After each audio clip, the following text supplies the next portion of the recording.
afternoon, ladies and gentlemen.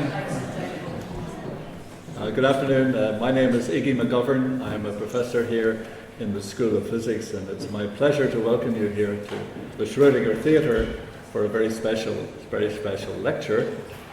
In a moment, Professor Kenny will introduce the speaker. I just have a few odds and ends to say to you. The first one is to point out to you the emergency exits. The first one is the door in which you came in through and back down through the stairs. And the other one is over here on this side, similarly down the other stairs, taking you out into the other side of the building. The second thing is to ask you please to move in to the center, if you could, please.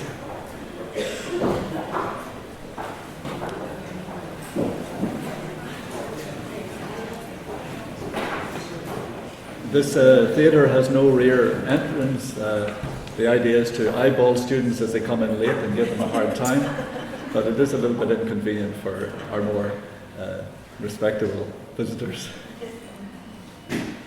The second thing I wanted to say was as a courtesy to the speaker and to the rest of the audience, please turn off all mobile phones and any audible recording devices as well, please.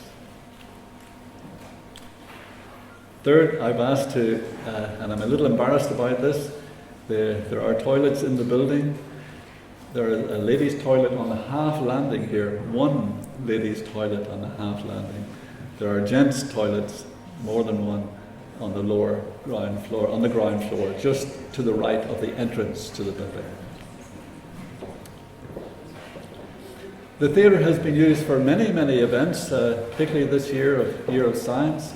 And I just mentioned briefly that on Saturday past we had an event called Science Meets Poetry, or Poetry Meets Science. Science Meets Poetry was attended by many scientists and poets, and indeed graced by the President of Ireland, Michael D. Higgins, was here for that as well. And associated with that, there is a little book called 2012. 20 Irish poets respond to science in 12 lines. And you're all welcome to take away a copy of this that you can pick up during the wine reception after the talk. And my last thing I want to say is this theatre is named for Erwin Schrödinger, Nobel Prize winner in physics and author of the seminal book, What is Life? And this is no casual association, as Schrödinger frequently lectured in this theatre. And as proof positive of this, I offer the following. When I first came here as a young lecturer, I asked the long-serving chief technician, was it true that Schrödinger lectured in this theatre? And his reply was, "Ach, Schrödinger. I was always after him about parking his bicycle in the hallway." So I think we can take it that this is an historical fact. And on that final remark, can I now ask Professor Kenny to introduce today's speaker.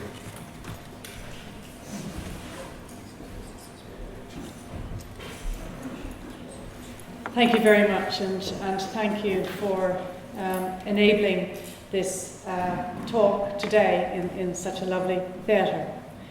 I'm delighted to welcome our speaker, Dr.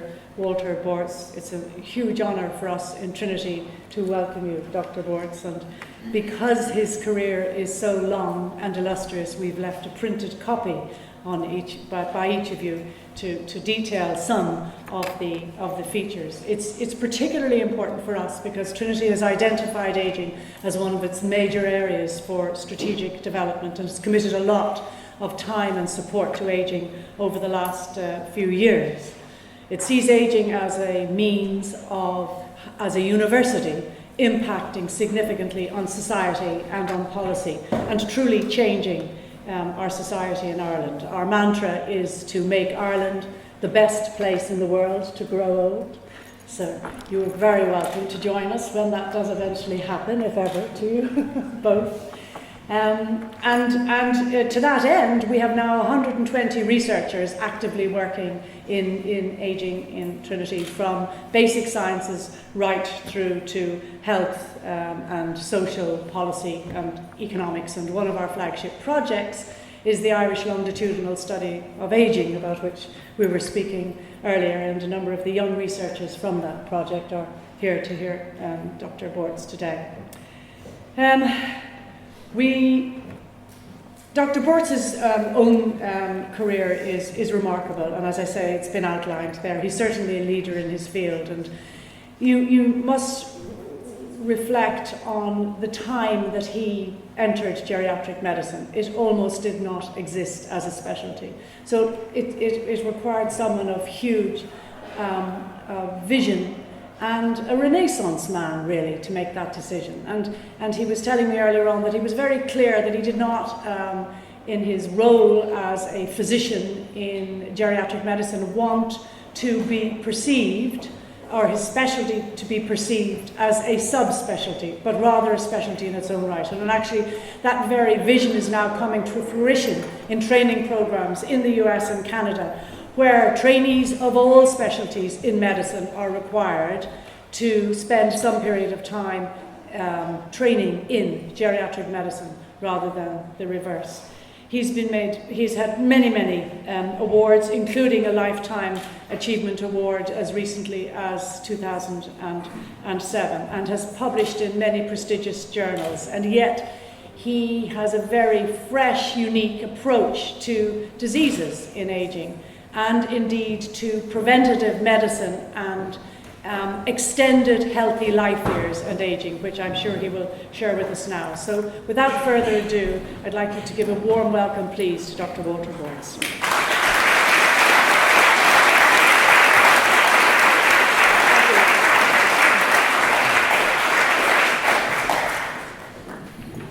Well, thank you very much, and hello to old friends and to new friends. If I act a little giddy, it's because I am giddy.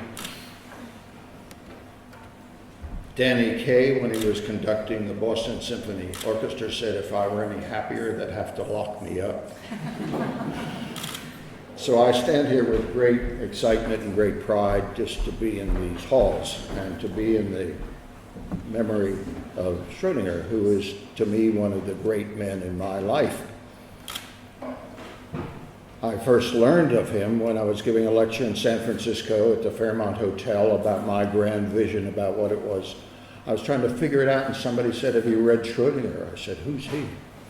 So I read him quickly, and he's infused me ever since. So the opportunity to be here in Schrödinger Hall is brilliant, and I thank you very, very much for the opportunity. So my title, The Plasticity of Human Aging, is intended to capture many of the sub-themes, but think it through very superficially. When you're old, you have a good choice. You can either be dead or alive. That's a good choice. If you're alive, you have a choice. Will you be fit or frail? If you're fit, are you a resource or a liability? So as one trails through this course of life, you enter many forks in the road, and as Yogi Berra says, take it. Take something. Don't sit there and let the rest of the world wash over you. So I'm here to pretend that we are newly franchised to know what life is about. And I think Schrödinger was so central in us understanding the fullness of life. Welcome. Oh, yes.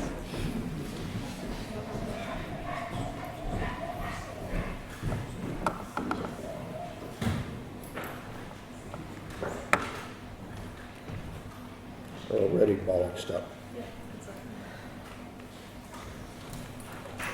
Sorry.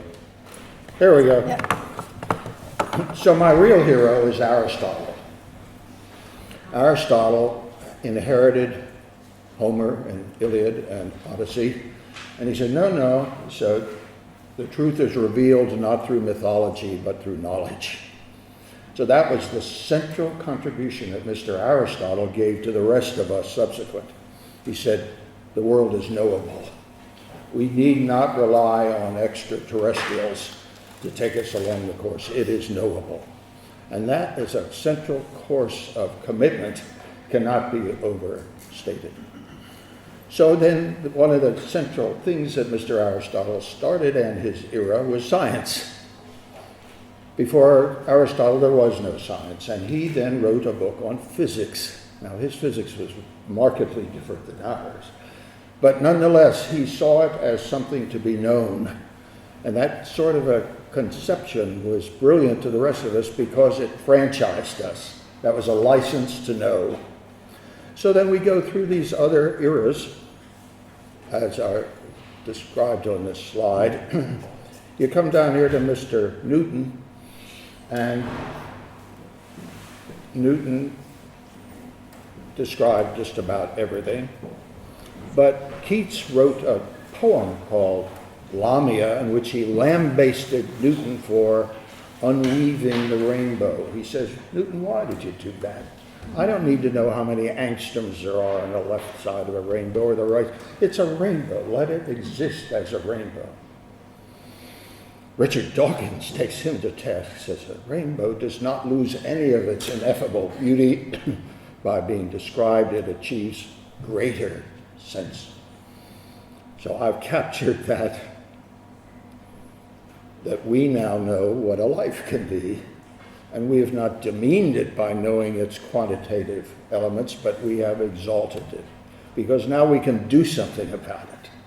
We're not passive observers of our lives and the rest of the universe.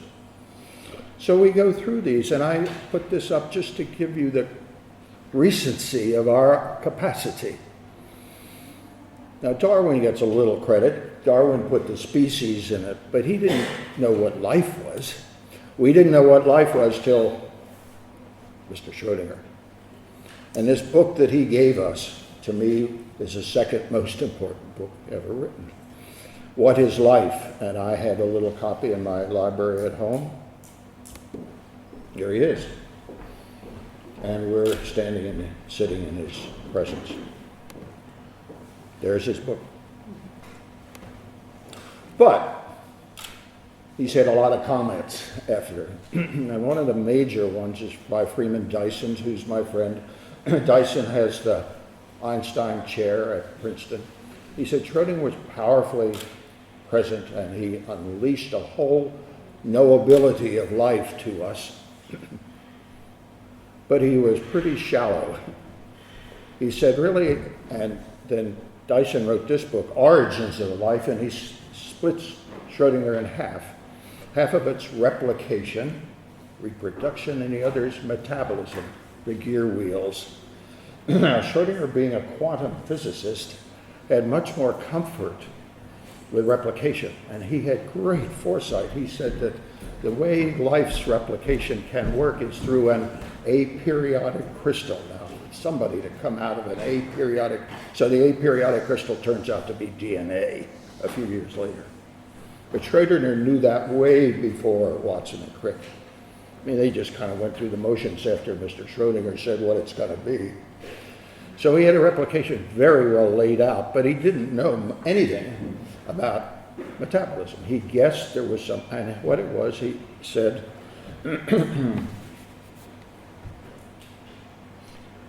here's his statement about DNA. To reconcile the high durability of hereditary substance DNA with its minute size, we had to evade the tendency to disorder by inventing a molecule. In fact, an unusually large molecule, which has to be the masterpiece of highly differentiated order, safeguarded by the conjuring rod of quantum theory. Mr. Schrödinger about DNA.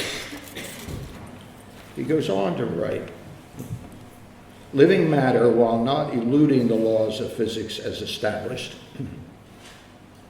is likely to involve other laws of physics, which, once they have been revealed, will form as integral a part of the science as the former.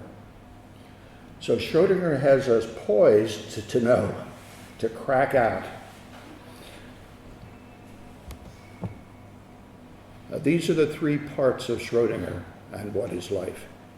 The engine, thermodynamics, How do we extract energy? We all eat the sun. The sun is our fuel. It goes through various intermediaries before it gets to us, but we are run by the sun. And we replicate. But the part he does not grasp, and indeed physics has not had it, is time. Until Schrödinger, time was an incidental, because the other fields, which you see displayed, which are standard, important, and our physics friends had an orgasm this week about the Higgs boson, kind of say we were right after all. They intuited it, but they didn't know it until this week, and that's a moment to celebrate. But the other 5 here displayed are time insensitive, they're reversible. But the last I submit to you, and I would like to leave as a residue with you, the suggestion of a new field, a metabolic field, the Schrödinger Trinity field. And it qualifies. All the characteristics are there to nominate a new physical field.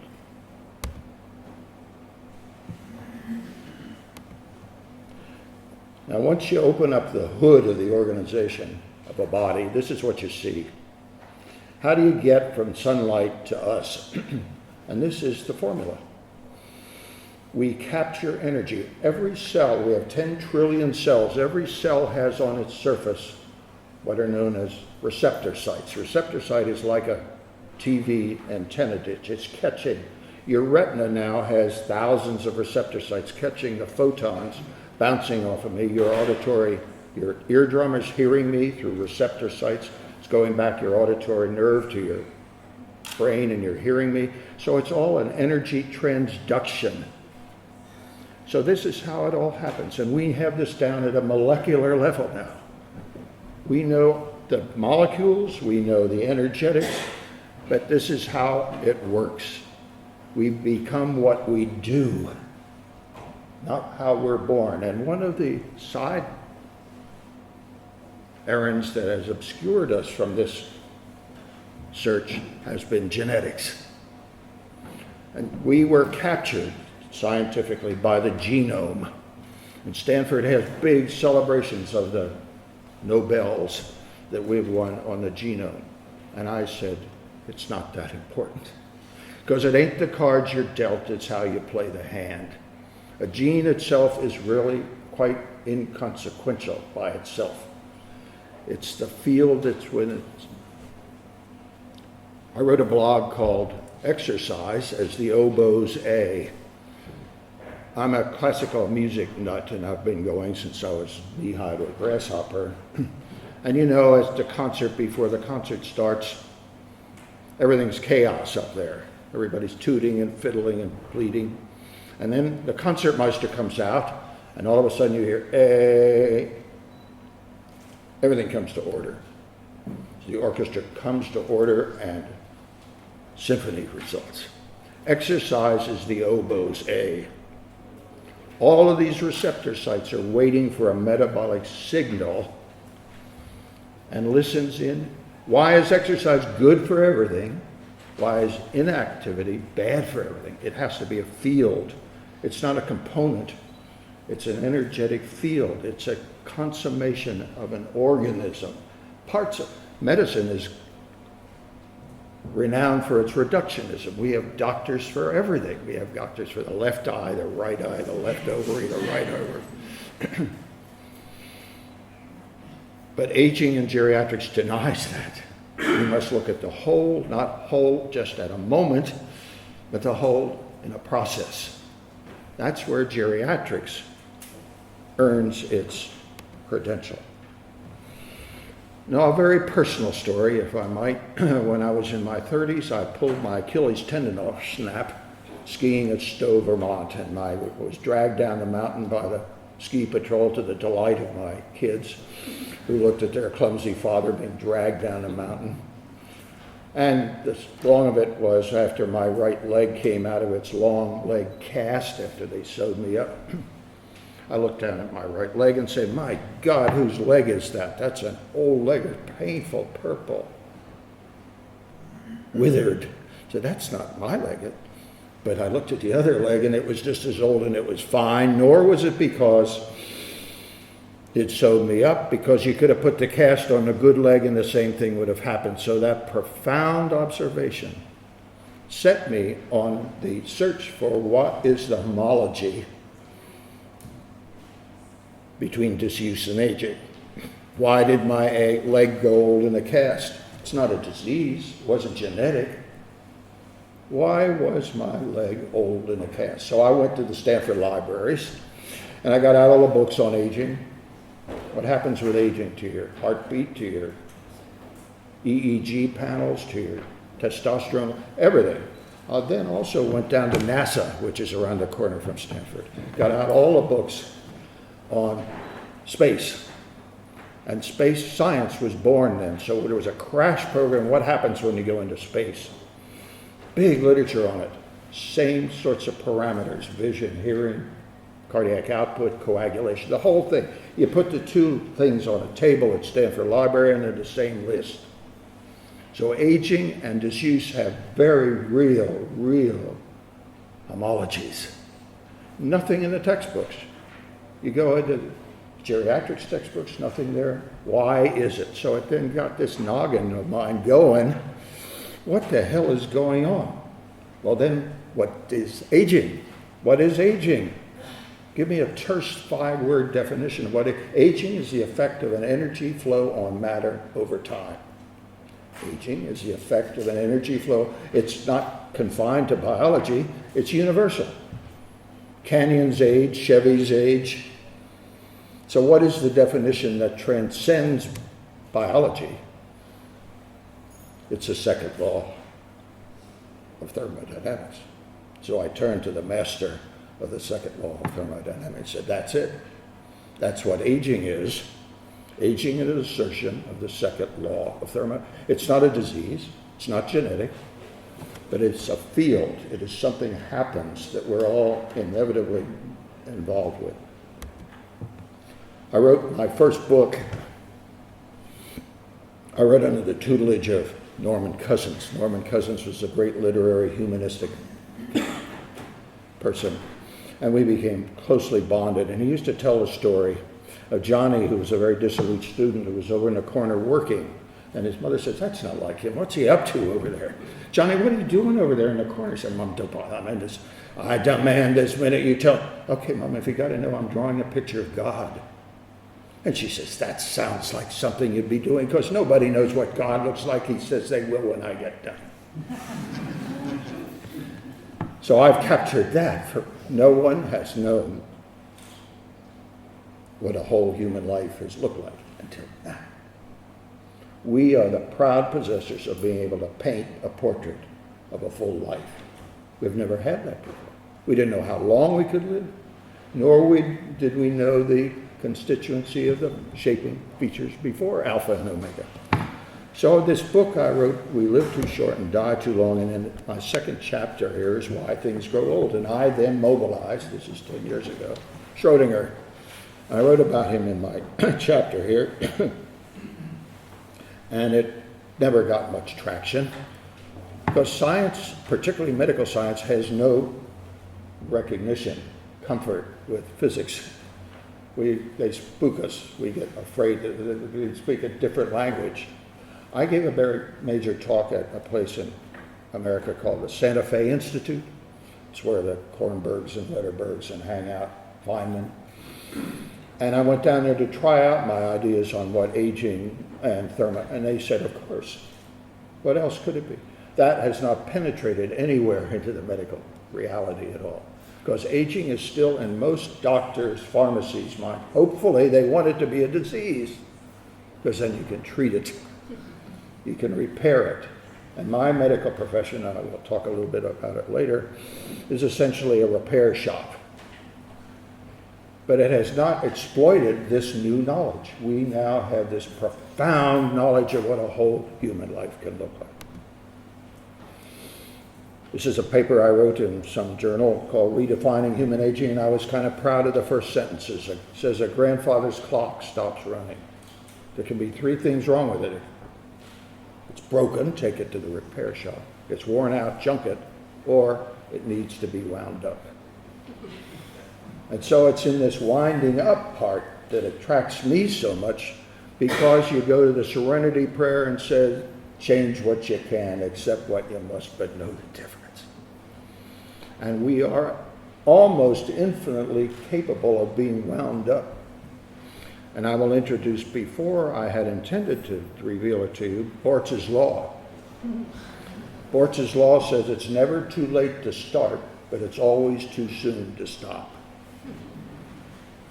I have a Stanford colleague, and I said, when can I stop working on my efficacy? He says, never.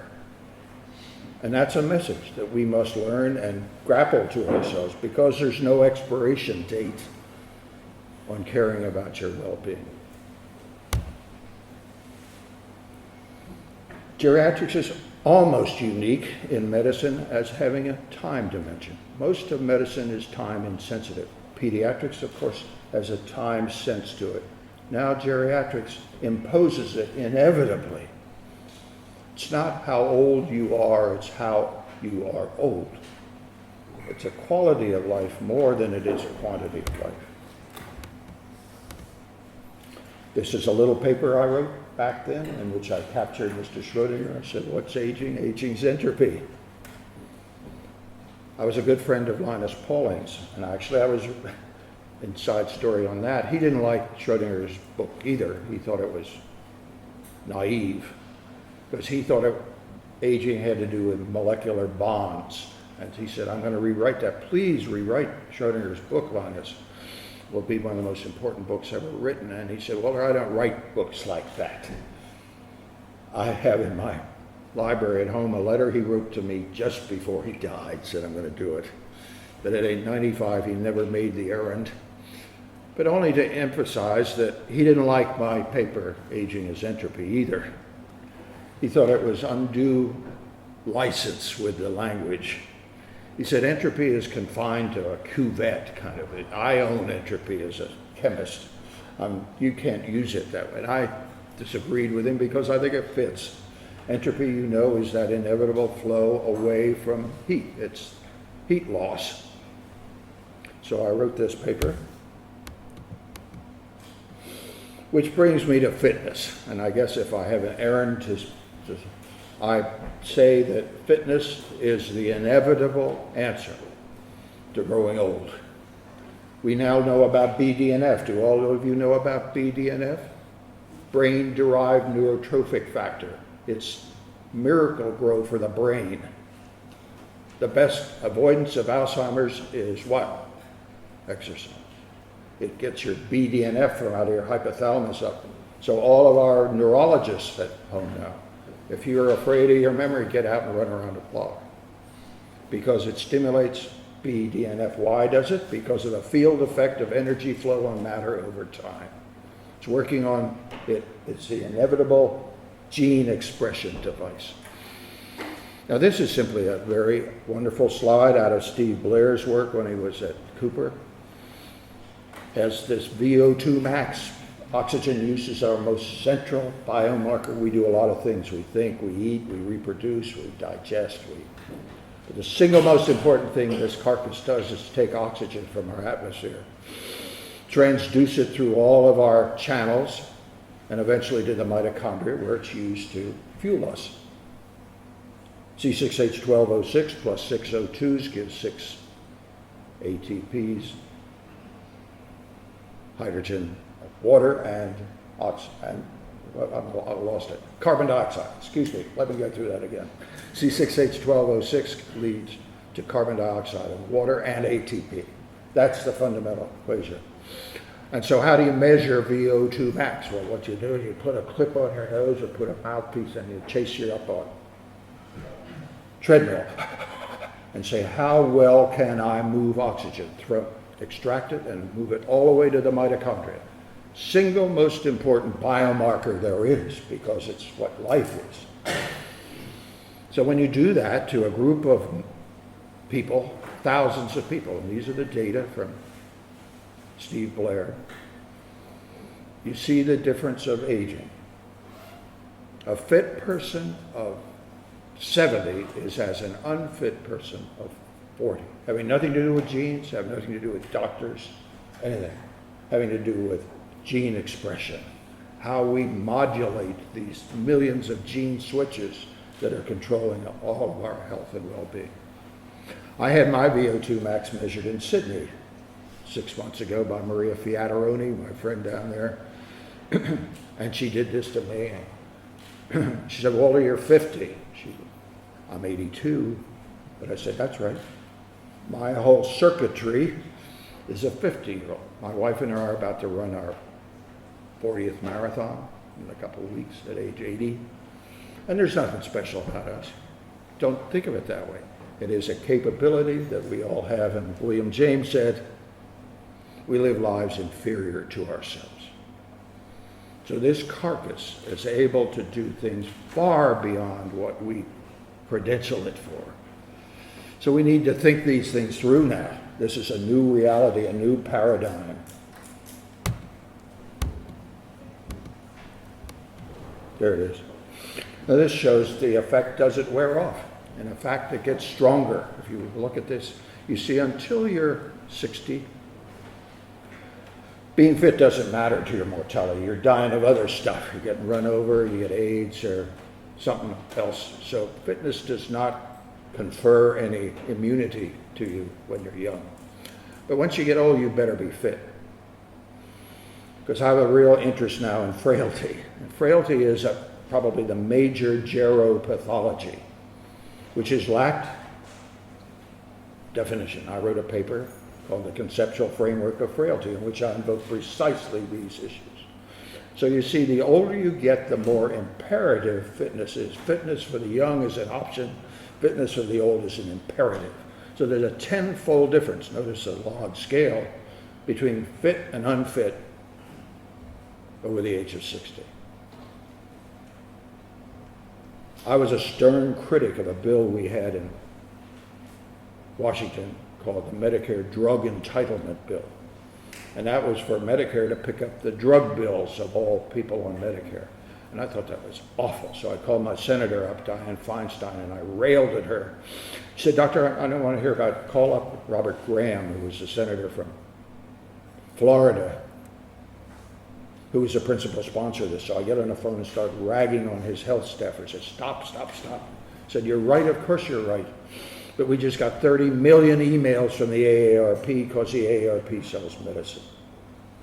The only people that bill helped are the stockholders of Merck and Pfizer.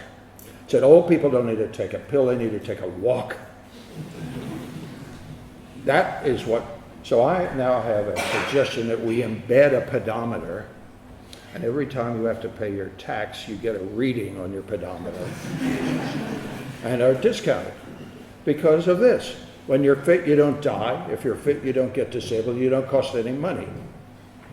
So shouldn't we get there to these imperative messages that are out there?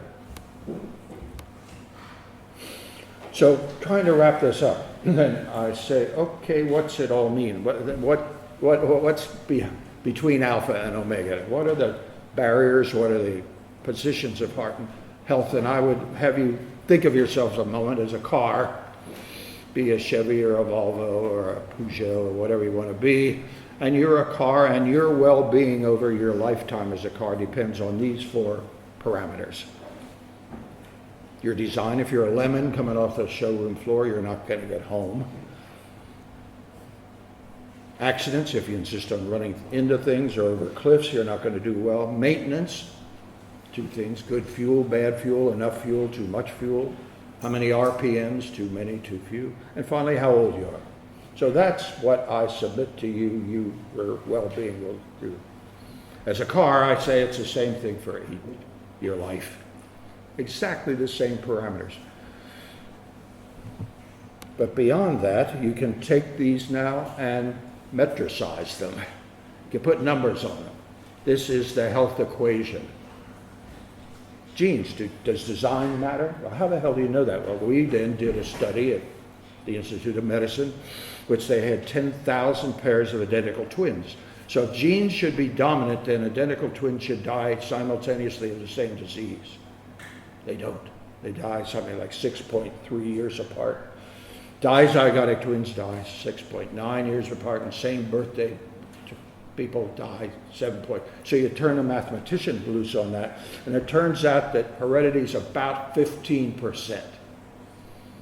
So the bad seed is real, but in the greater scheme of things, it quantitatively is not that important.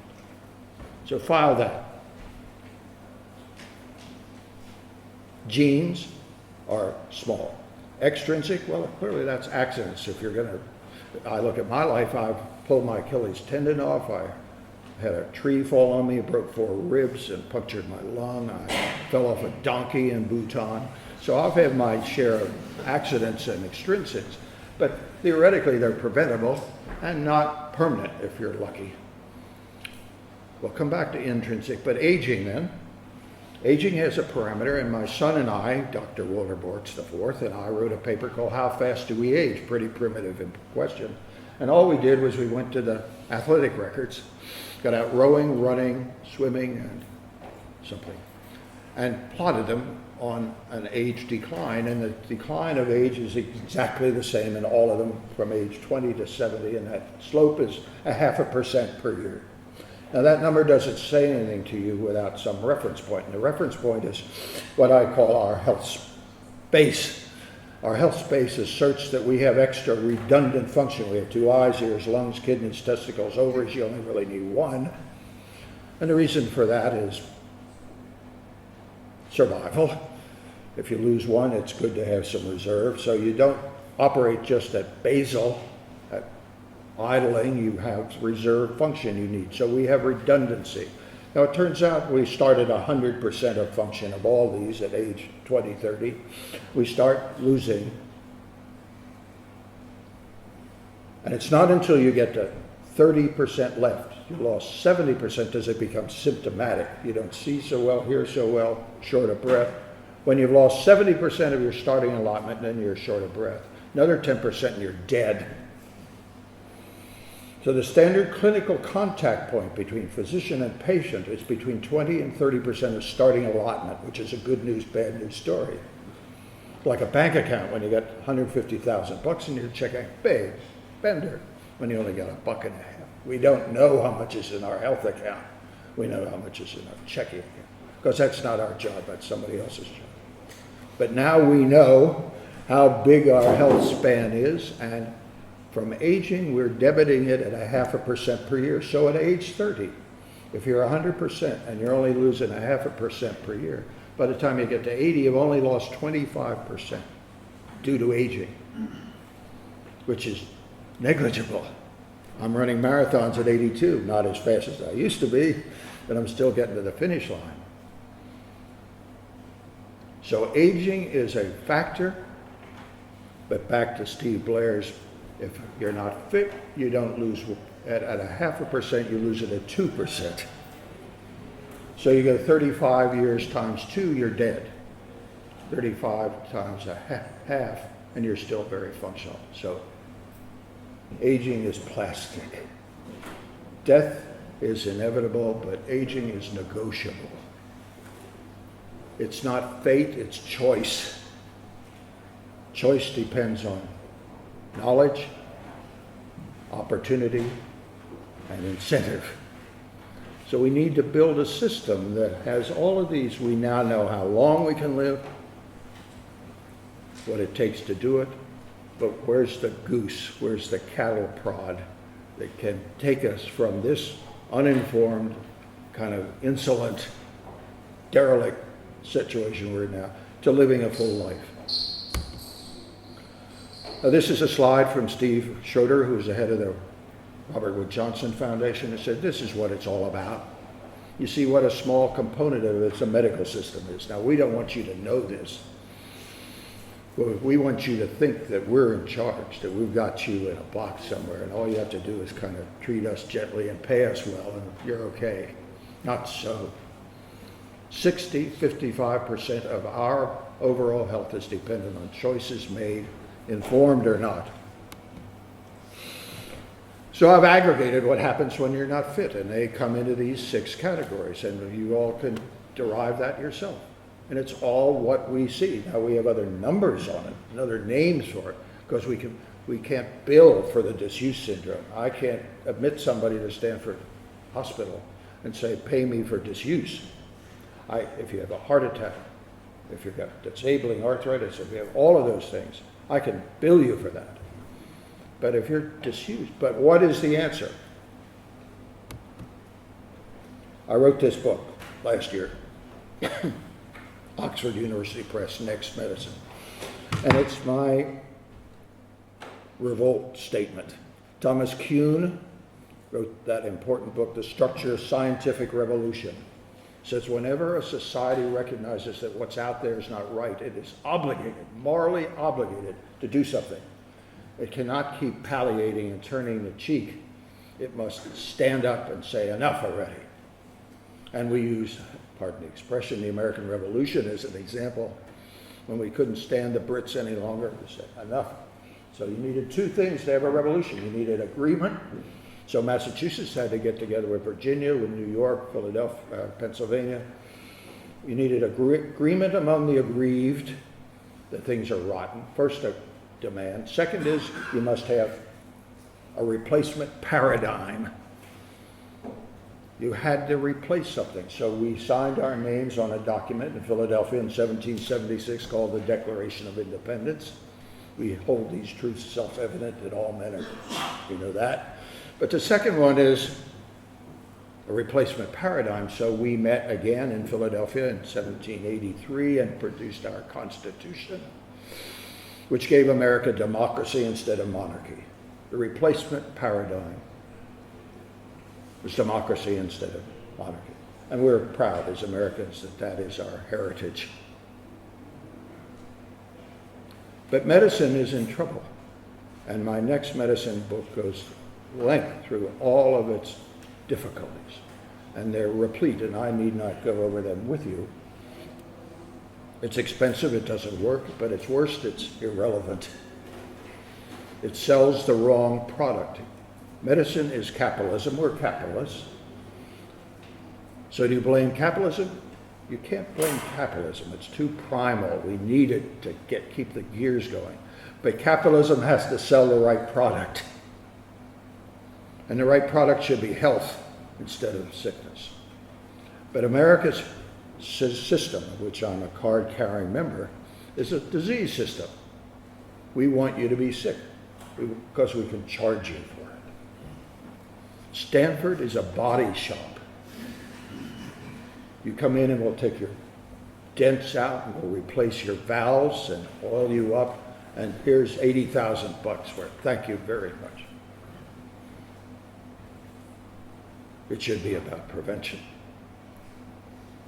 And we know enough now to prevent 80% of what's on that pie chart there. In my book, I cite a new medical specialty. Any of you still undecided? How about a new medical specialty, which is preventive orthopedics? Now that's an oxymoron, because the entirety of orthopedics is surgery and pills. We want you after you've got a rotten joint, because then we can fix you, we can operate, we can drug you. But how about not getting it in the first place? Now here's my whole parameter of keeping you active. You've got to stay moving. Non-movement is not an option. No matter what's wrong, you've got to get this carcass out of bed and moving every day. So we need a new medical specialty. And all that would be is you need to do kind of a body assessment of kinetics, because arthritis is a pure kinetic problem. The joint starts rasping or overloaded or torqued, and we ought to be able to measure that early and conform you to a precise diagram, a vector of health. We need that as a medical specialist. What if we could deliver all 70 or 80-year-olds to 80 with no joint trouble? That would be much in our behalf, because then we can be active. So many of our people can't walk, can't move, can't get out of bed. What are you going to do, Doc? But we can prevent it all. So I was giving this kind of sermon down at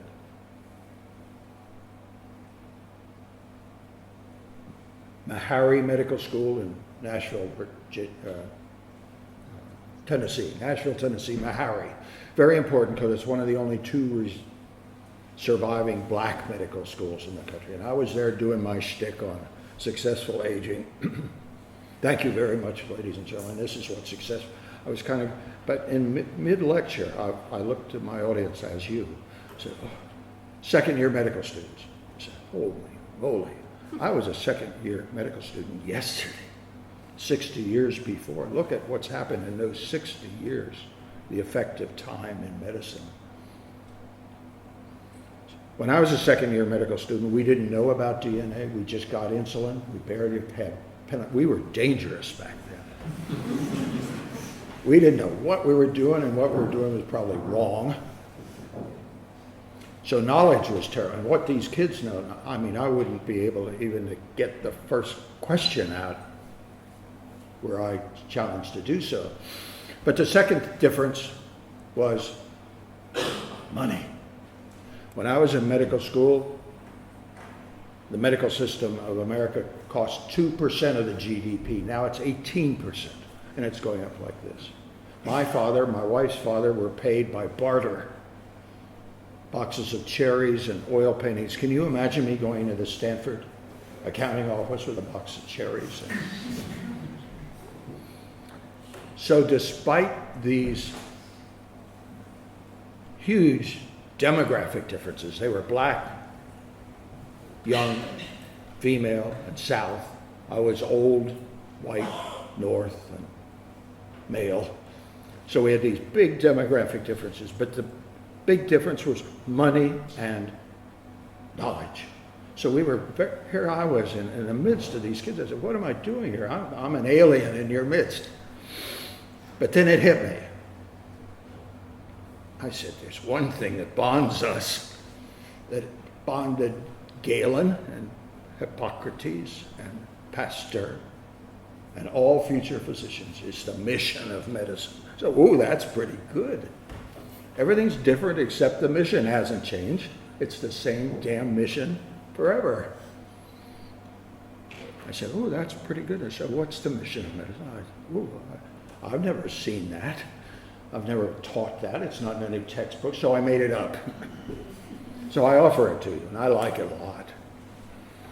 Particularly in so much as geriatrics has had so much to play in the definition.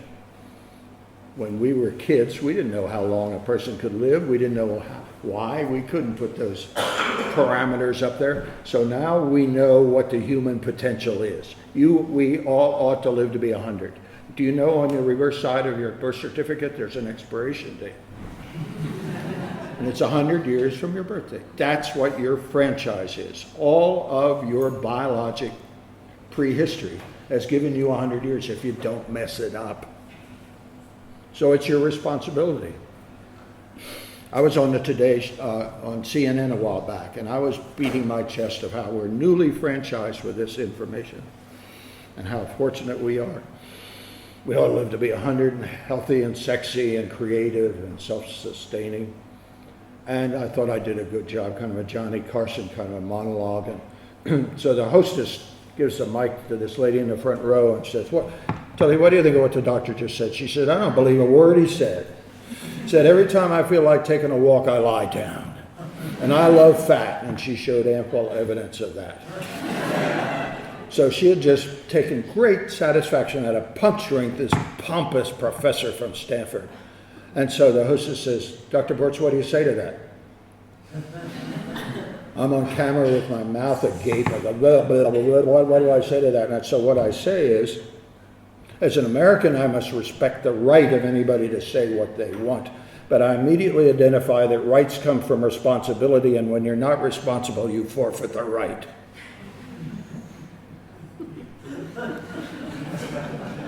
Nationwide television budget just said you forfeit the right. But what's responsibility? Responsibility. Thank you, Mr. Aristotle, and thank you, Mr. Schrödinger.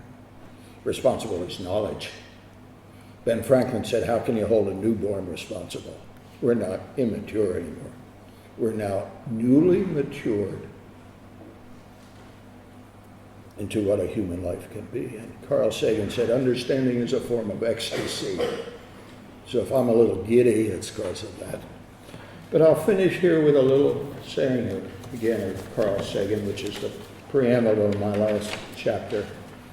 Had we been born 50 years earlier, we would have wondered, pondered, speculated about these issues, but we could have done nothing about them.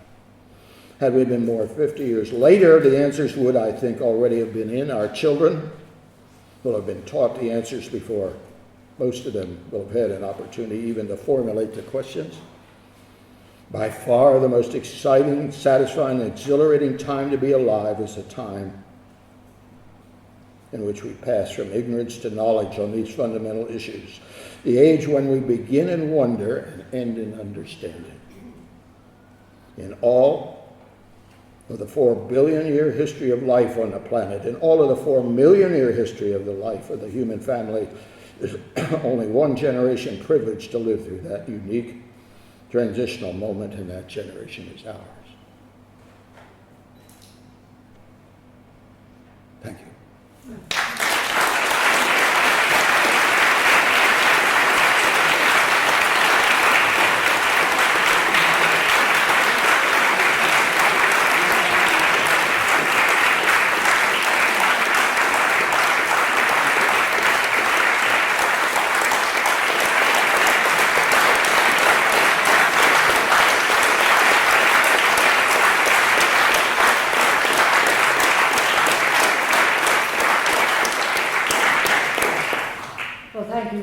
Indeed, I mean, you know, the applause says it all. That was totally inspirational and very pertinent for a number of our young researchers in Trinity. We've got groups working on frailty. Our physiology group is very interested in exercise and aging and the neurotropic effects, etc. So hugely pertinent to our younger audience members. On behalf of Trinity College and everybody here, we'd like to present you with a little token of thank you. Now, there are buttons for a blazer. Jana tells me that when you come back for your 100th, you get the blazer.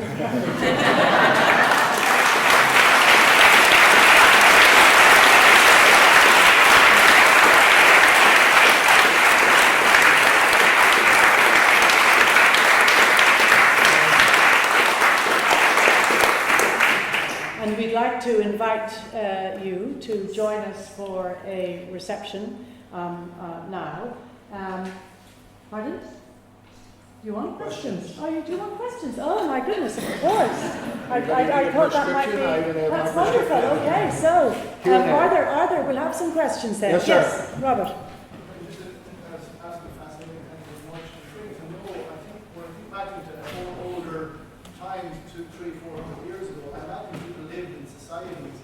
Settings where by definition they have to be active all the time. That life just meant you have to be exercising and physically active. And yet, as we know, a few hundred years back, people were having 40 or 50. And I was wondering why does that fit with the notion that more exercise and increased longevity would necessarily hand in hand? Any thoughts on that?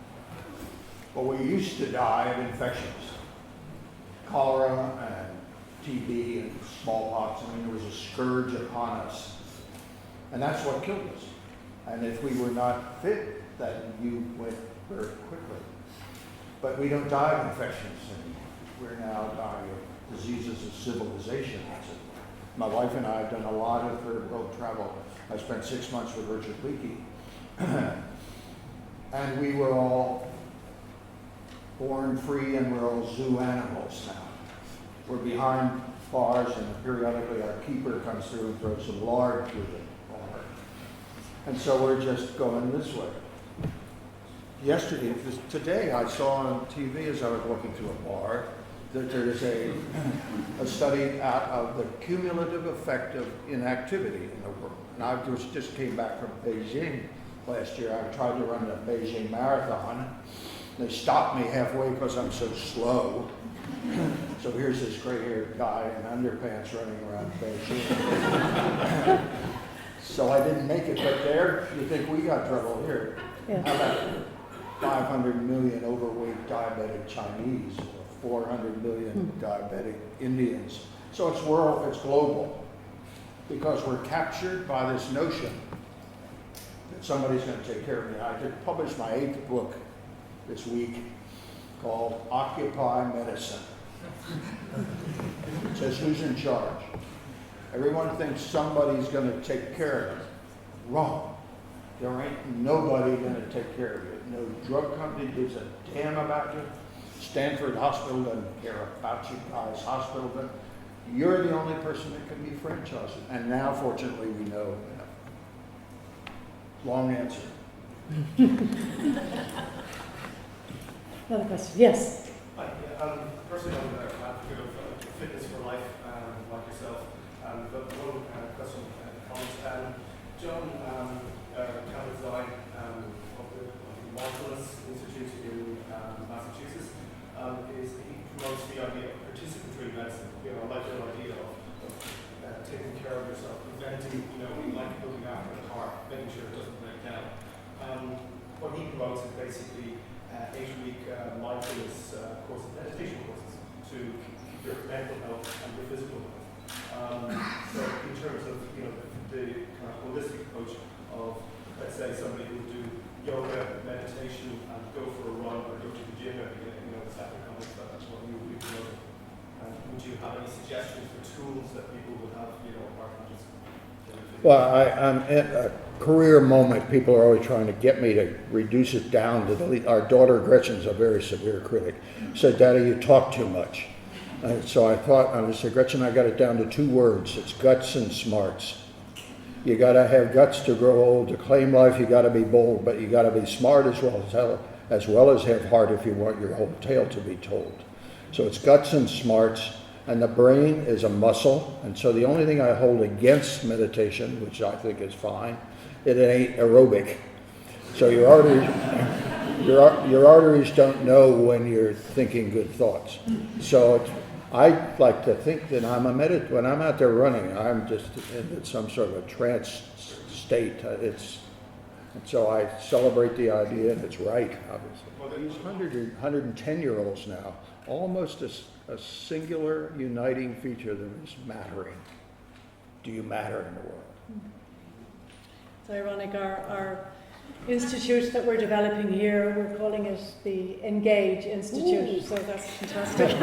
Remarkable. No fees. Yes. What do you say to somebody who has been superbly fit all their lives? It was maybe 130 marathons, maybe 25, 24 hours, several dozen and 100 Ks, who got cancer, who got chemotherapy. What's the advice from now on? And they're 71 years of age. Well, what is the bumper say? What happens? Something happens, they say in the bumper stickers. I mean, there is lightning. We play by every rule, and you have to go by a bell-shaped curve. I would say this person would have gotten the cancer earlier, would have had it worse. I think that fitness is not an absolute immunity. I can't for a moment say that. But it is a major age offset. It's a 30-year age offset. Do they stay on their drugs? I think that's too dangerous for me to venture a suggestion. My first job as a physician is to say, what drugs can I keep you from taking? I go down the list. Do you really need this? Do you really need it? Almost every drug is replaceable, but more important, it's preventable. Once you come to me and you're kind of end stage, you can't cure a person of their last illness. So there does come a time when you're around the curve. But until, Norman Cousins, my great friend, said, accept the diagnosis but reject the verdict. Don't let the system impose expectations on you. So I'm being inadequate in reacting to your question. Would you like to enlarge on it?